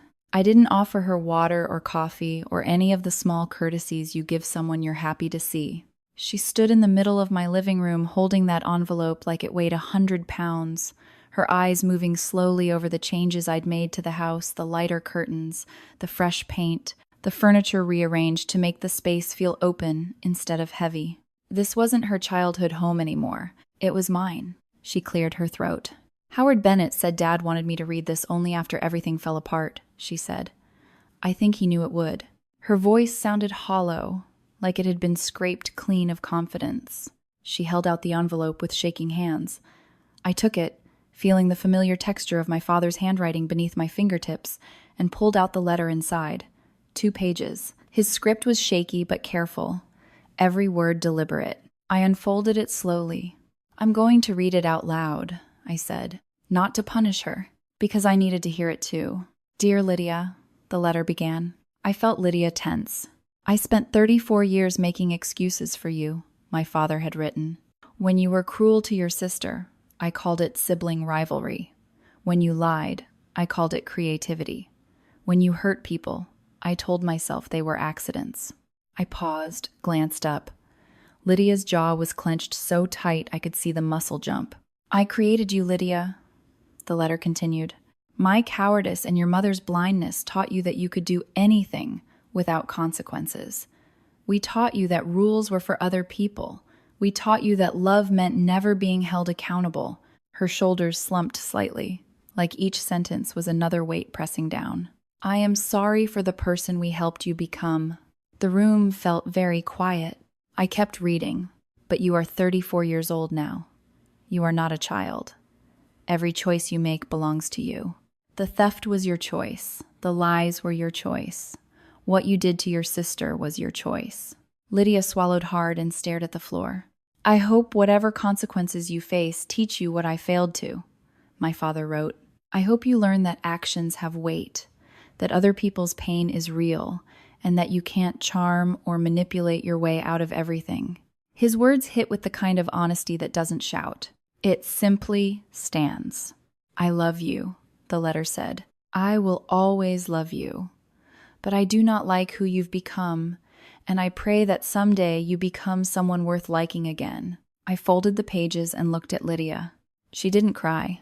She just stood there, absorbing it, like someone who had already been stripped of illusions. For a long moment, neither of us spoke. Then she exhaled shakily. "After my divorce, I had nothing," she said. "No savings, no assets. He took everything, and I was too proud to admit I was drowning." End quote. She rubbed her hands together like she was cold. "I came back to take care of Dad, but that wasn't the whole truth. I came back because I had nowhere else to go. And then I saw how much money was in his accounts, how much the house was worth. Her voice cracked. I told myself I deserved it. I told myself I was the one who stayed, the one who sacrificed, the one who did the hard work of being here while you built your fancy life in Boston. She finally looked up at me. The allergy thing. I convinced myself it wasn't real. I had to. Because if it was real, then I almost killed you. And I couldn't live with that. Her eyes filled, but the tears didn't fall. So I told myself you were exaggerating, just like Mom always said. I told myself you were being dramatic for attention. She shook her head slowly. I had to believe that. I understood exactly what she meant. I understood the twisted logic of someone who does something unforgivable and then reshapes reality to survive it. Understanding, however, is not forgiveness. I don't hate you, I said quietly, and I meant it. I spent years hating you, and it only hurt me. It ate at me while you kept living your life like nothing happened. Lydia's eyes flickered with something that might have been hope. I let it die with my next words. But I will never trust you. She flinched. You knew my allergy was real, I continued. You watched me almost die when we were kids. You saw me turn blue. You saw the paramedics working on me. That wasn't something you forgot. She lowered her head. You chose to believe a lie because the truth was inconvenient for what you wanted. That's who you are, Lydia. Someone who rewrites reality to justify her choices. She didn't argue. You're facing serious charges, I said. If you're convicted, you'll have time to think. Use it. Not for me. I don't need an apology or proof that you've changed. I took a slow breath. Do it for yourself. Become someone worth being. She nodded slowly. I wasn't finished. But don't ever contact me expecting validation. Don't send me letters from prison asking me to tell you you're a good person now. I'm not your mirror anymore. I'm not the person you measure yourself against. Lydia stood there for a moment, absorbing that boundary. Then she turned toward the door. She paused with her hand on the knob. For what it's worth, she said without looking back, I'm glad Dad saw who you really were before he died. Then she left. The door closed softly behind her. I stood alone in the living room, listening to the quiet hum of the house, feeling something settle inside me, not relief exactly, not victory, resolution. I walked to my desk and opened the last envelope Howard Bennett had given me, the one I'd been saving until everything was truly over. Inside was a letter from my father. Dear Cassandra, it began. If you're reading this, then everything has been resolved, and I can finally say what I should have said years ago. I sat down in his old reading chair and read his words slowly, letting them land where they needed to land. He wrote about the day he found my interview in a design magazine, about standing in a bookstore aisle crying while strangers walked past, because I had said I learned to build my own foundation when the one I was given had cracks. You were talking about me, he wrote, and you were right. I failed you. He wrote about choosing comfort over truth, about favoring the easy child over the brave one, about realizing too late how much that had cost all of us. Near the end, his handwriting grew shakier. I am proud of you, Cassandra, he wrote. Not because you succeeded despite me, though you did, but because you became kind anyway. You could have become bitter. You could have become like Lydia, but you chose differently. That isn't my legacy. That's yours. I pressed the letter to my chest and cried for the first time since the will reading. Not the sobbing kind of crying, the quiet kind that comes when something inside you finally stops fighting. I placed his letter in the scrapbook beside the 47 articles he'd saved over 9 years. The autumn light filtered through the windows, catching dust motes in the air, and I looked around the living room, my living room now, in a house that finally felt like home. I thought about forgiveness, about whether everyone deserves it, and I realized the question had never been about Lydia at all. It was about me, about whether I would let what she did define the rest of my life. I had made that choice years ago, the day I left Millbrook with a suitcase and $200. I was just finally catching up to it now. The house was quiet after Lydia left, not the empty kind of quiet, the kind that carries echoes. I stood in the living room for a long time, listening to the faint ticking of the clock on the wall and the distant sound of traffic outside, letting the weight of everything finally settle into my bones. It was over. Not the legal process, not the trial dates or paperwork or all the things that still had to happen, but the part that had defined my entire childhood, the part where Lydia controlled the story and I was expected to survive quietly inside it. That chapter had ended.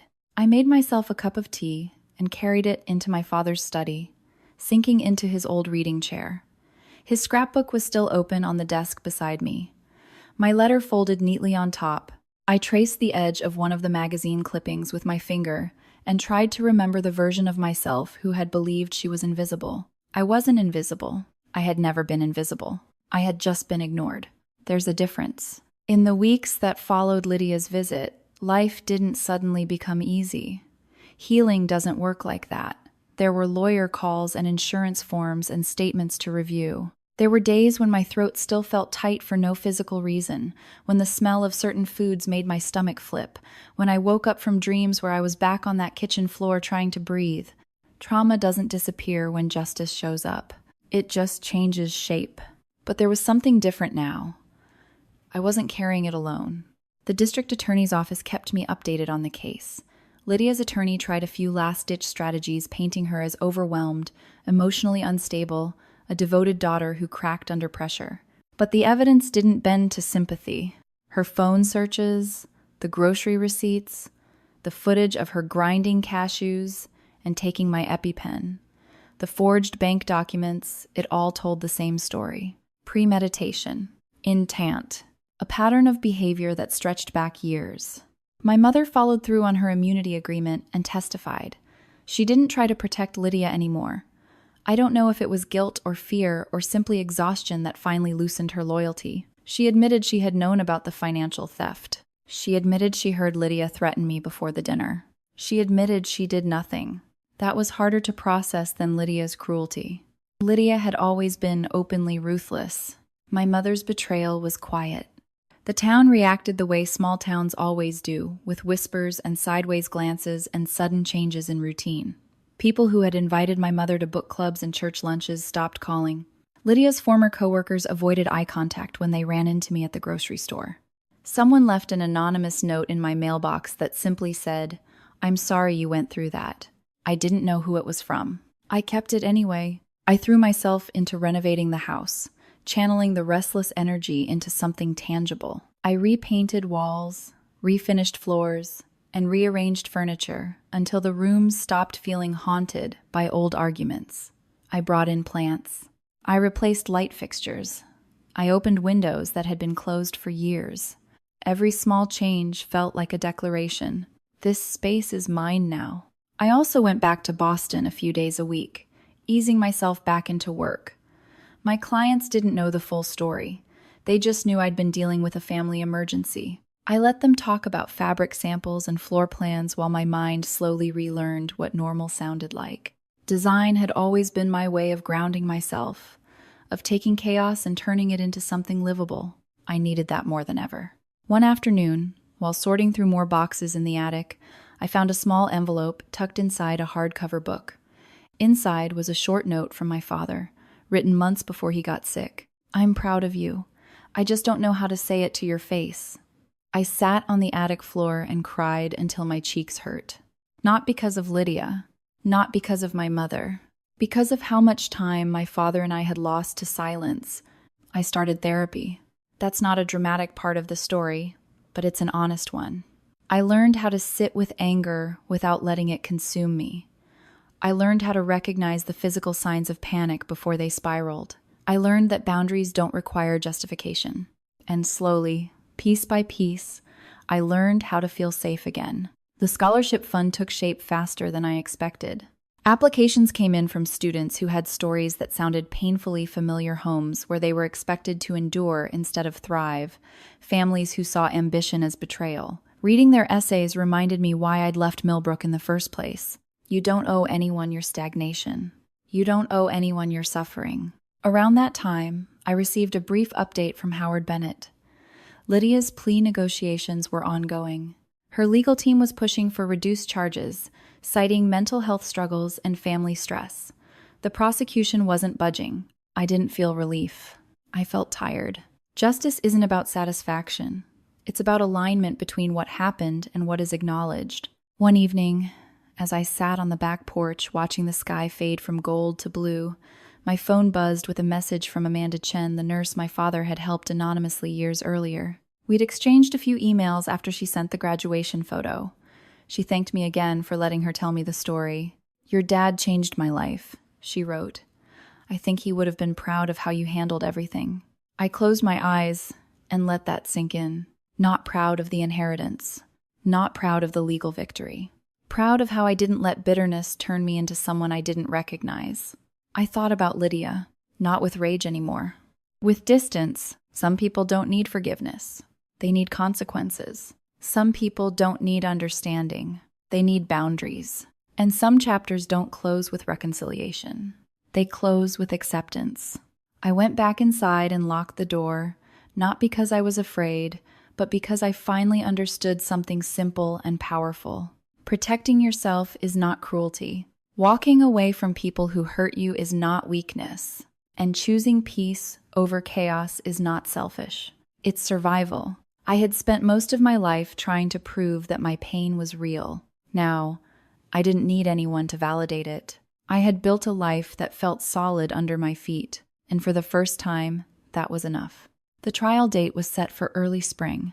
By then, the shock had fully worn off, replaced by a strange, steady rhythm of appointments, paperwork, and quiet mornings where I drank coffee in my father's kitchen and watched sunlight move across the walls I had repainted myself. People assume that when something catastrophic happens, life either collapses or explodes into drama. Most of the time, it just keeps going. The world doesn't pause because your family did something unforgivable. It asks you to adapt. I spent those weeks learning what that really meant. Lydia's legal team continued pushing for reduced charges, leaning hard on the narrative that she was overwhelmed, emotionally fragile, a caregiver under extreme stress who made terrible mistakes.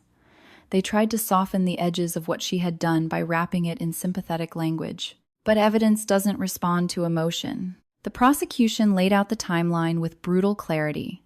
The phone searches about fake allergies, the grocery receipt for raw cashews, the video of her grinding them into powder, the footage of her stealing my EpiPen, the audio of her threatening me if I didn't leave before Monday, the forged signatures, the drained accounts.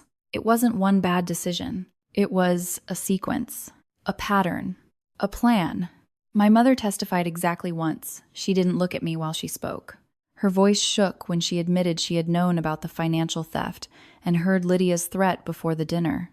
She said she had been afraid of confronting Lydia, afraid of conflict, afraid of losing the only daughter who stayed close. Fear, it turns out, can be just as destructive as cruelty. When she stepped down from the witness stand, she didn't try to talk to me. I didn't expect her to. Some relationships don't end in screaming matches or dramatic apologies. Sometimes they just dissolve quietly, leaving behind a space where something should have been. The town continued to do what small towns do best, observe from a distance. I'd feel eyes on me in the grocery store. People would hesitate before saying hello. Some offered awkward condolences. Others avoided me entirely, like tragedy might be contagious. I learned quickly who was capable of kindness without needing details. Those were the people I kept. The scholarship fund grew faster than I expected. Word spread through local schools and community centers, and applications came in from students whose stories felt uncomfortably familiar. Kids raised in homes where survival mattered more than support, where leaving was seen as betrayal, where they learned early to build themselves from scratch. Reading their essays grounded me. It reminded me that pain doesn't get the final say unless you let it. I started mentoring one of the recipients, a quiet 17-year-old who wanted to study architecture. We met once a month at a cafe near the river. She talked about sketching buildings in the margins of her notebooks. I talked about floor plans and light and why space matters. I didn't tell her my whole story. I didn't need to. She understood the part about leaving to breathe. At night, when the house was quiet, I sometimes walked through the rooms and let memories surface without fighting them. I stood in the kitchen where I had collapsed and imagined it filled with different energy, music playing, windows open, laughter that wasn't sharp around the edges. Healing isn't pretending something never happened. It's refusing to let it define the rest of your life. There were days when I still woke up with my heart racing, days when certain smells made my stomach tighten, days when I replayed moments in my head and wondered how things might have been different if someone had stepped in earlier. But those thoughts didn't control me anymore. They passed through. The trial itself was shorter than I expected. Lydia ultimately accepted a plea deal rather than risk a jury trial with video evidence stacked against her. She pleaded guilty to financial exploitation of a vulnerable adult and second-degree assault. The sentence included prison time, mandatory psychological treatment, and restitution to my father's estate. I wasn't in the courtroom when it was finalized. I didn't need to be. I was sitting on my back porch with a cup of tea, watching birds gather in the tree by the fence, when Howard Bennett called to tell me it was over. I thanked him. Then, I sat there for a long time, letting the reality settle. I didn't feel triumphant. I felt quiet. Justice doesn't always arrive with fireworks. Sometimes it arrives like a door closing softly behind you. After everything was official, I received one final letter from Lydia through her attorney. It was short. She didn't ask for forgiveness. She didn't explain herself. She just said she hoped I was okay. I didn't respond. Not out of spite. Out of clarity. I had already said everything I needed to say. My mother moved into a small apartment on the other side of town. We spoke once, briefly, about practical matters. She told me she was trying to start over. I wished her well in the same neutral tone you use with distant acquaintances. That was all either of us could manage. People sometimes ask if I miss them. I miss the idea of a family I never truly had. I don't miss the reality. On the anniversary of my father's death, I planted a tree in the backyard. It felt more honest than a plaque or a stone. Something living, something that would grow quietly, year after year. I placed Amanda's graduation photo and my father's scrapbook on a shelf in his study. 2 reminders that people can change, even late in life. 2 reminders that kindness doesn't always announce itself. Sometimes it works anonymously. Sometimes it waits until the end. I went back to Boston full-time that summer, splitting my weeks between the city and Millbrook until eventually I realized I didn't need to hold both worlds anymore. I hired a small team for my firm, took on bigger projects, started saying no to things that drained me. For the first time, I built a schedule that prioritized my nervous system. That might sound small. It isn't. One evening, months later, I caught my reflection in the hallway mirror and didn't immediately catalog everything that had gone wrong in my life. I saw a woman who had survived something unspeakable without becoming bitter. A woman who learned to set boundaries without apologizing for them. I thought about 9-year-old me in the emergency room. I wished I could tell her that one day she would be safe in her own home. I wished I could tell her that the people who hurt her wouldn't get to write the ending. And maybe that's the real lesson in all of this. Not everyone who shares your blood will protect you. Not everyone who smiles at you means well. And not every story ends with reconciliation. But you always get to choose what you build afterward. You can let betrayal hollow you out. Or you can let it teach you what you deserve. I chose the second. And every morning I wake up in a house that feels like mine, in a life I built with intention. I remember something simple and powerful. Sometimes the bravest thing you can do is walk away from what broke you and build something better with your own hands. After everything was finally settled, I thought I would feel lighter. People always say that once justice is served, the weight lifts. That you wake up one morning and the world feels normal again. That closure arrives like a clean ending. That's not how it happened for me. What came instead was a quieter kind of transformation. Life didn't suddenly sparkle. There were no cinematic moments of triumph. There were mornings when I still woke up with my jaw clenched. Afternoons when a certain smell in a cafe made my stomach turn. Evenings when I caught myself holding my breath without realizing it. Healing, I learned, isn't dramatic. It's repetitive. It's choosing to breathe when your body expects danger.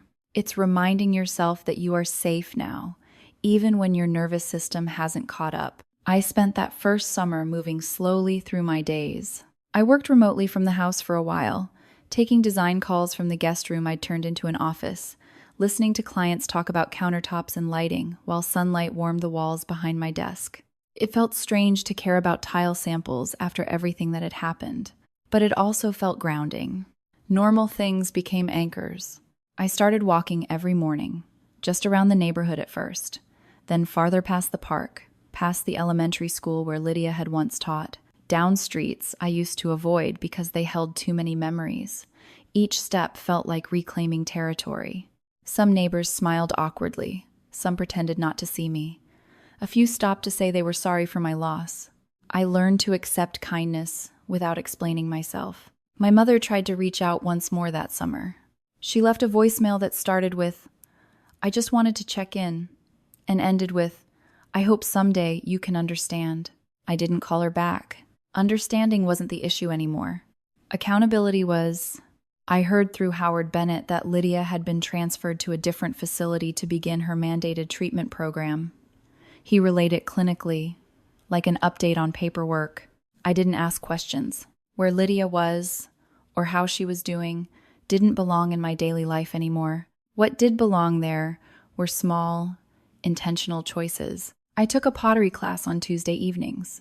I learned how to center clay on a wheel and laughed when my first bowl collapsed into itself. I planted herbs in the backyard and checked on them like they were tiny commitments to the future. I invited friends over for dinner, real friends, the kind who ask what's in the sauce without making you feel inconvenient. I made the kitchen safe again. That mattered more than I expected. The scholarship fund continued to grow. One of the recipients sent me a photo of her acceptance letter to a state university, her smile so wide it nearly filled the frame. Another wrote to say he'd been accepted into an engineering program after being told his entire life that college wasn't for people like us. I kept every email. They reminded me that pain doesn't have to end in isolation. It can become a bridge. One afternoon, while organizing paperwork in my father's study, I found another envelope tucked behind a row of books. Inside was a single-page note he'd written sometime after I'd moved to Boston. "I don't say this enough," it read, "but I am proud of you. I watch from afar because I don't know how to cross the distance I created." I sat on the floor and let myself cry, the kind of crying that comes from realizing someone loved you imperfectly and too late. It didn't excuse his failures, but it made room for compassion. That fall, I finally returned to Boston full-time. I rented out my father's house to a quiet couple who worked at the local hospital and kept his study intact, like a small shrine to unfinished conversations. My design firm expanded. I hired another junior designer and took on a community center renovation project that reminded me why I'd chosen this career in the first place. Space matters. Safety matters. Being seen matters. Sometimes clients would ask about my family, and I learned to answer honestly without oversharing. It's complicated, I'd say. Most adults understand that sentence. On the anniversary of the incident, I didn't light candles or revisit the footage. I went hiking with a friend and stood at the edge of a lookout, breathing in cold air and watching clouds move across the valley. I wanted to mark survival, not trauma. That night, back in my apartment, I opened my laptop and wrote a letter to myself. Not a dramatic one, just a few lines. You did the right thing. You protected yourself. You are allowed to build a life that feels calm. I saved it in a folder labeled Reminders. Every once in a while, I still hear Lydia's voice in my head, that sharp, dismissive tone she used whenever I asked for something basic like safety or respect. When that happens, I pause and ask myself a simple question. Would I let anyone speak to me like that now? The answer is always no. Boundaries, I've learned, aren't walls. They're doors with locks you control. You don't need to announce them. You just enforce them. People also ask if I forgive Lydia. That question assumes forgiveness is a requirement for healing. It isn't. I don't wish her harm. I also don't make space for her in my life. Both of those things can be true at the same time. Forgiveness, for me, looks like not letting her actions define my future. It looks like choosing peace over proximity. It looks like trusting myself. I think about my younger self sometimes, the girl who learned to carry an EpiPen before she learned algebra, who was taught early that her pain was inconvenient, who left home with a suitcase and $200 because staying felt like suffocating. I wish I could sit beside her and say this. Not everyone who hurts you gets to stay. Not every relationship deserves saving. And sometimes the family you build with friends, with purpose, with quiet mornings and safe kitchens, is the real inheritance. What happened to me was terrible. What I did afterward was powerful. I didn't raise my voice. I didn't seek revenge. I gathered the truth and let it speak. And in doing that, I learned something I carry with me now. Every single day. Survival is not just staying alive. It's choosing a life that doesn't require you to prove you deserve it. That's the part no one teaches you. But once you learn it, everything changes. By winter, the sharp edges of everything had softened. Not disappeared, just dulled enough that I could breathe without bracing myself first. I had settled into a new rhythm between Boston and Millbrook, splitting my time until eventually I realized I no longer needed to go back and forth. The house had been rented. My design firm was steady. My calendar was full in a way that felt intentional, not frantic. I started waking up without that familiar jolt of anxiety in my chest, the one that used to greet me before my eyes even opened. It surprised me how much of healing was simply letting your body learn that danger had passed. There were still moments. There always are. Sometimes I'd reach for my purse in a crowded cafe and instinctively check for my EpiPen, even when I hadn't ordered food yet. Sometimes a certain brand of dish soap would remind me of my mother's kitchen, and I'd feel that old tightness creep up my throat. Trauma leaves fingerprints on ordinary things, but those moments no longer controlled me. They arrived, and they left. I kept my father's scrapbook on a shelf in my apartment, next to Amanda's graduation photo and a small plant I somehow managed not to kill. It became a quiet corner of reflection. On hard days, I'd sit there and flip through the clippings, articles I barely remembered writing, interviews I'd rushed through between client meetings, proof that while my family was unraveling behind the scenes, I had still been building something meaningful. That realization mattered. It reminded me that I hadn't just survived. I had grown. The scholarship fund officially launched in January. We held a small gathering at a community center, nothing fancy, just coffee, folding chairs, and a room full of nervous teenagers clutching envelopes with acceptance letters inside. I spoke briefly about resilience, about finding your footing when the ground under you isn't stable. I didn't mention Lydia. I didn't mention my mother. I talked about leaving home with very little and discovering that sometimes the bravest thing you can do is trust yourself. One of the students came up afterward and hugged me without asking permission. She whispered, "Thank you for seeing us." That stayed with me. I started volunteering one Saturday a month at a local youth program, helping kids redesign common spaces in their schools, painting murals, rearranging furniture, turning sterile rooms into places that felt alive. Watching them argue passionately over color palettes and lighting choices made me smile. They cared. They believed their environment mattered. That gave me hope. Around that time, I received a short update from Howard Bennett. Lydia had officially been transferred to serve the remainder of her sentence, with mandated therapy as part of her plea agreement. He framed it in legal terms, procedural, factual, detached. I thanked him and closed the email. I didn't feel the urge to respond further. Her chapter in my life had ended. People sometimes assume that after something like this, you either become hardened or vengeful, that you build walls so high no one gets in again. I did the opposite. I became selective. There's a difference. I let people in slowly. I paid attention to how they handled boundaries. I noticed who listened when I spoke and who tried to rewrite my experiences with advice or minimization. I stopped over-explaining myself. I stopped apologizing for needing clarity. I learned to say, "That doesn't work for me," without adding a justification. That was new. Dating felt strange at first, like stepping onto unfamiliar ground, but eventually it became another exercise in trust. I didn't rush it. I didn't hide my past, but I also didn't lead with it. I let connections unfold organically, the way healthy things tend to do. One evening, sitting across from someone who asked thoughtful questions and waited for real answers, I realized something quietly profound. I no longer felt like I had to prove I deserved gentleness. That alone was worth everything. My mother sent one more message in early spring. It was brief. She said she hoped I was well and that she was working on herself. I stared at the screen for a long time before typing back a simple response. I hope you find peace. It wasn't forgiveness. It was closure. I didn't invite her into my life again. I didn't reopen old conversations. I let that be the end. Some people are meant to be part of your story. Others are meant to teach you how to leave. On the anniversary of my father's death, I took the day off work and drove out to the coast. I walked along the shoreline, letting cold wind sting my cheeks, and talked to him out loud like he might be listening. I told him about the scholarship students, about the mural project, about how I finally learned to make sourdough bread without burning it, about how I was okay. I thanked him for trying to make things right, even when he didn't have much time left. And then I stood there quietly until the tide pulled my words away. That night, back home, I opened my laptop and reread his final letter to me. I am proud of you, he had written. Not because you succeeded despite me, but because you became kind anyway. Those words have become a compass. They remind me that success isn't just what you build externally, it's who you choose to be when you've been hurt deeply. I thought about Lydia again, briefly. Not with anger, with distance.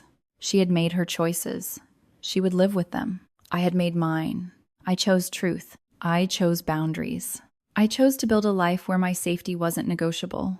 Sometimes I replay that moment in the lawyer's office, the way Lydia's confidence collapsed when the videos started playing, the way my mother finally understood what her silence had enabled. Not because I need to relive it, but because it reminds me of something important. You don't have to scream to be heard. You don't have to destroy someone to reclaim your power. Sometimes all you have to do is tell the truth and let it stand. I think back to that kitchen floor, to the way my throat closed while the person who raised me kept eating. I think about how close I came to disappearing in a house that was supposed to keep me safe. And then I look around at my life now, at the friends who check ingredient lists without being asked, at the students who send me photos of their first dorm rooms, at the quiet mornings when sunlight fills my apartment. I am here. I am breathing. I am building. And that is the ending Lydia never planned for. Not revenge. Not bitterness. Just a woman who survived something unimaginable and chose to become whole anyway. That's the part of this story that matters most. By the time spring arrived, I no longer measured my days by court updates or legal emails. I measured them by smaller things. Morning light through my bedroom window, the way my coffee tasted when I finally learned how to make it properly, the quiet satisfaction of crossing items off a to-do list that had nothing to do with trauma or survival. That felt like progress. I started running again, not for fitness, but for clarity. There was something grounding about moving my body through familiar streets, letting my breath set the pace, feeling my lungs expand without fear. For years, breathing had been something I didn't take for granted. Now, every deep inhale felt like a quiet rebellion against everything that had tried to take it away from me. Sometimes, while jogging past tree-lined sidewalks, I would remember lying on that kitchen floor, gasping, watching my sister stand there while my mother kept eating. The contrast was almost too much to hold, but instead of pulling me back, those memories pushed me forward. I wasn't running from what happened. I was running toward who I was becoming. My design firm continued to grow in ways I hadn't expected. A renovation project I'd poured myself into was featured in a regional magazine, and an old client referred me to a nonprofit looking to redesign transitional housing for women leaving abusive situations. I took the project without hesitation. Designing spaces for people who were rebuilding their lives felt personal. It reminded me that environments shape us, that safety can be constructed, one room at a time. I spent long afternoons walking through empty buildings with blueprints tucked under my arm, imagining light where there was shadow, warmth where there had been neglect. Every choice felt intentional. Every decision carried meaning. Some nights, after particularly emotional days, I'd come home and sit on the floor of my living room with my back against the couch, letting the quiet wrap around me. I'd think about how strange it was that I had once begged to be believed, begged to be protected, begged for something as basic as not being poisoned. And now I was choosing paint colors and tile finishes. Life has a way of rebalancing itself if you give it time. I stayed in touch with Amanda, the nurse my father had helped years earlier. We met for coffee when she was in Boston for a training conference. She told me about her work in pediatric oncology and showed me photos of the small apartment she'd just moved into. "You know," she said softly, stirring her drink, "your dad didn't just pay for my education. He checked in every semester, always anonymously. He wanted to know how I was doing." I swallowed past the lump in my throat. He had been trying to make things right in the only way he knew how. That mattered. I also kept up with the students from the scholarship fund. One sent me a video tour of her dorm room, proudly pointing out a desk she'd assembled herself. Another emailed to say he'd passed his first calculus exam and couldn't wait to tell his younger siblings. Their wins felt like collective victories.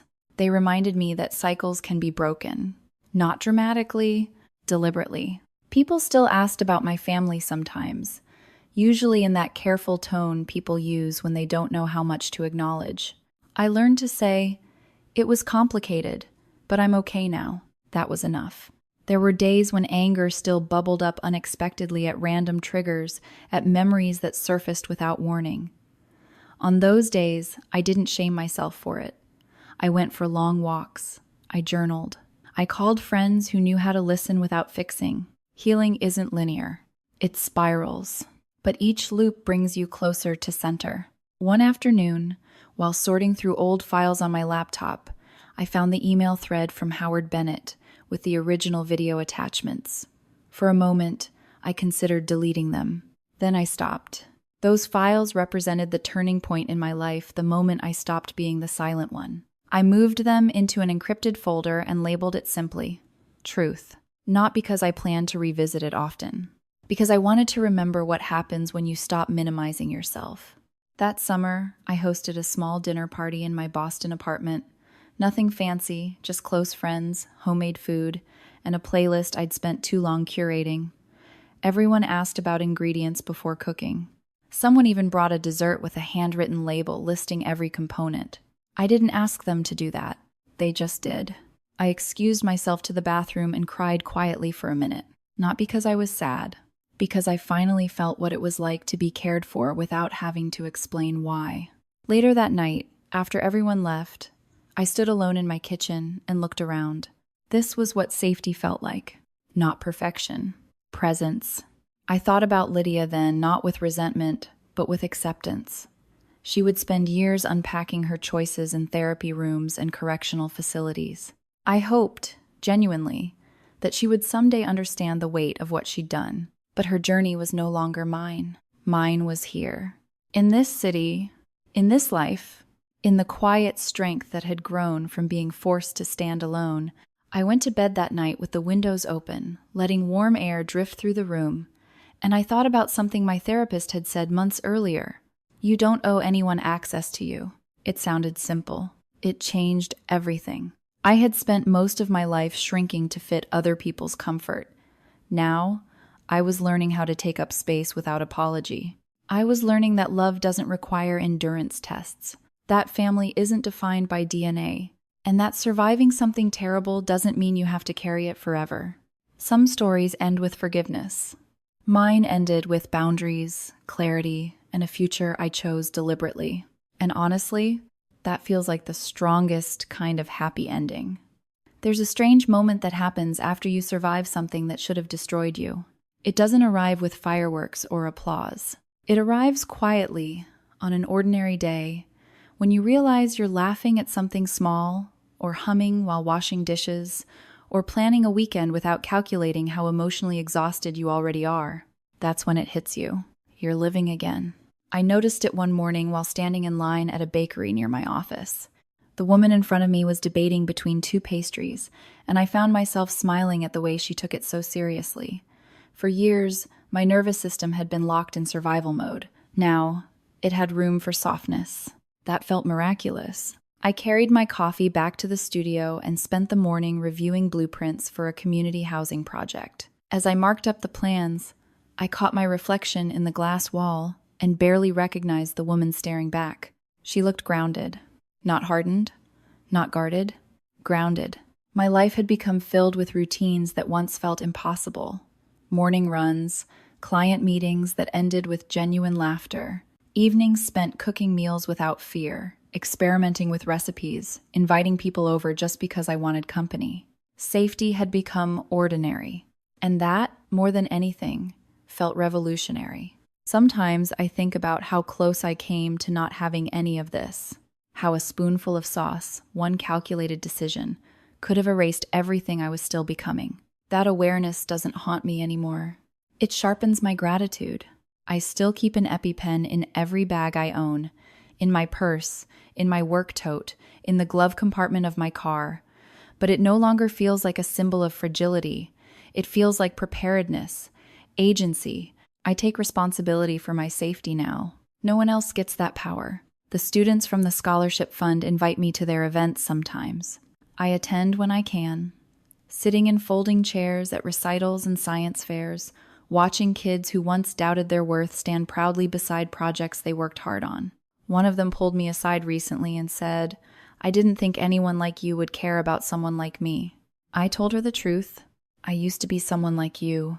That connection matters more than any award my firm has ever won.